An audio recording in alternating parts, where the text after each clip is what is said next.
So I've been using Food and Drink Skills Wales, obviously for our partial funding.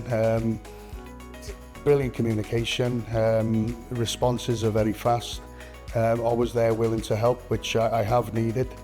And the support has been fantastic, but the additional support they give us, if there's something not there, then obviously we look like a bespoke training providers. For our staff as individuals, it increases their efficiency, their productivity, and yeah, you can just see now we're at a very, very strong point. We have a strong workforce. Again, it's increased the staff engagement as well. Da ni fel busnes wedi bod yn ffodus iawn cael yr cefnogaeth Rhaglen Sgiliau Bwyd y Diod Cymru.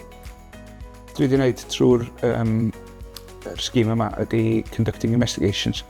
Oedd y cwrs yn cael ei wneud online drwy ECAS. A mi ath sawl manager o'r cwmni wneud o 3 yn ni mwyn os osa rhywbeth yn mynd o'i le o fewn y busnes.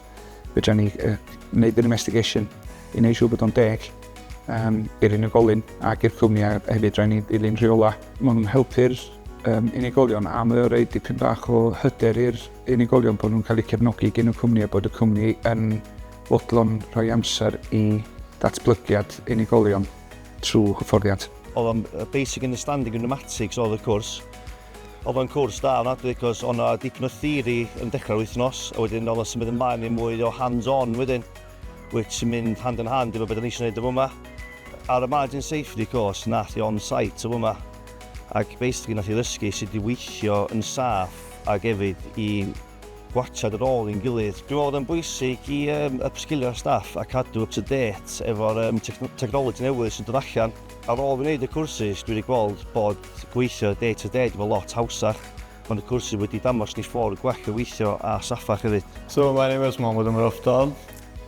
From Pakistan, studied in Bangor and joined Robert Sport Dinorwic last year.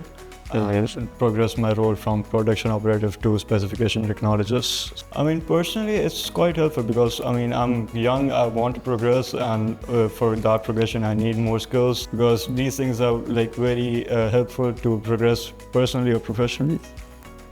Does na ddim buddsoddiad mewn hyfforddiant sy'n cael ei wastraffu. Da ni'n dathlu canmlwyddiant ar y funud o'n, a da ni'n ymwybodol iawn, mae yna lot yn yr media falle am ultra-processed foods, a sut mae beth da ni'n fita yn cael ffasiwn effaith arna ni. Mae gennym ni gyfrifoldeb i wneud siŵr bod beth da ni'n neud yn helpu gadw pobl yn iach, a da ni'n teimlo'n cyfrifoldeb o ran yr tirwedd a'r tirlun diwydiant bwyd.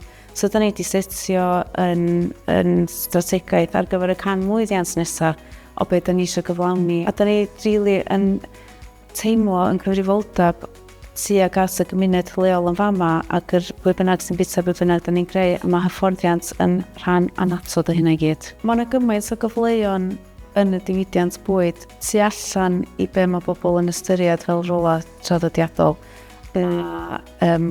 Prentisiaeth er enghraifft yn medru agor llygad person ifanc sy'n ella ddim yn siŵr iawn be maen nhw eisiau gwneud, neu ella ddim yn teimlo bod yna yrfa yn y sens traddodiadol.